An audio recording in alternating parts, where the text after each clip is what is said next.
এই 5 ধরনের মানুষ থেকে আপনি দূরে থাকবেন।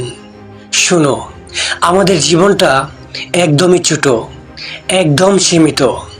এখনই আমরা ঠিক করি কি ধরনের মানুষ আমাদের কাছে থাকবে আর কোন ধরনের মানুষ আমাদের দূরে রাখতে হবে। আজ আমি বলবো 5 ধরনের মানুষ থেকে দূরে থাকুন, কারণ এই মানুষরা আপনার মানসিক শক্তি খায়, আপনার স্বপ্নকে বেঁধে রাখে এবং আপনাকে সত্যি পিছিয়ে দেয়। সাবধানে শুনো আর মনে রেখো,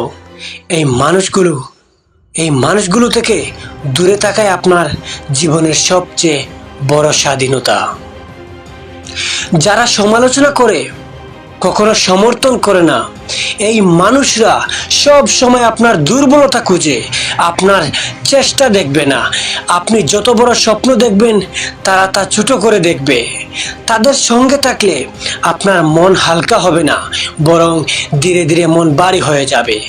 দূরে থাকুন, কারণ জীবনে যারা শুধু নেতিবাচক কথা বলে তারা আপনার শক্তিকে খেয়ে ফেলে।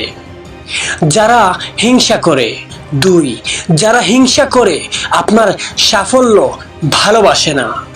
এই ধরনের মানুষ আপনার ছোট সাফল্যকেও মানতে পারে না। যখন আপনি এগুবেন তারা বিরক্ত হবে, ছোট করে দেখাবে। যারা হিংসা করে তারা কখনো আপনার পাশে দাঁড়াবে না। দূরে থাকুন, কারণ হিংসুক মানুষ পাশে থাকলে আপনি কখনো আপনি স্বাধীনভাবে আনন্দ নিতে পারবেন না। 3, যারা ভরসা দেয় না, সব সময় সন্দেহ করে। আপনি নতুন কিছু করার চেষ্টা করলে তারা বলবে তুমি পারবে না। যে মানুষ আপনার ক্ষমতা বিশ্বাস করে না, সে শুধু আপনার স্বপ্নকে থামায়।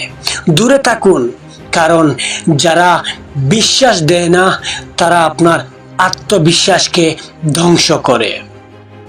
নাম্বার 4, যারা জীবনকে নেতিবাচকভাবে দেখে, সব কিছুতে সমস্যা খুঁজে, সব কিছুতে না বলে, এই মানুষরা আপনাকে আপনার স্বপ্ন থেকে সরিয়ে দেয়, জীবনকে ভয়াবহ মনে করায়। দূরে থাকুন, কারণ নেতিবাচক মানুষ আপনার আনন্দকে চুরি করে। নাম্বার 5, যারা আপনাকে ব্যবহার করে, ভালোবাসে না, শুধু স্বার্থ দেখায়। এই ধরনের মানুষ শুধু আপনার সুবিধা চাইবে। তাদের সঙ্গে থাকলে আপনি দিয়ে যাবেন, পাবেন না। এগুলোকে বলা হয় টক্সিক মানুষ।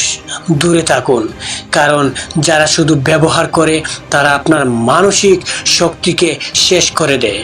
প্রিয় বন্ধু, প্রিয় ভাই আমার, শেষ কথা, আপনার চারপাশের মানুষই আপনার জীবনকে তৈরি করে।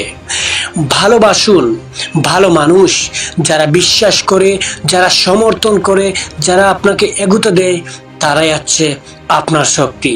অতএব এই 5 ধরনের মানুষ থেকে দূরে থাকুন, কারণ জীবনের মূল লক্ষ্য হলো শান্তি, শক্তি এবং নিজের স্বপ্নে ফোকাস রাখা। মনে রাখবেন, দূরে থাকা মানে কেবল দূরত্ব নয়, এটা আপনার জীবনের মানসিক স্বাধীনতা।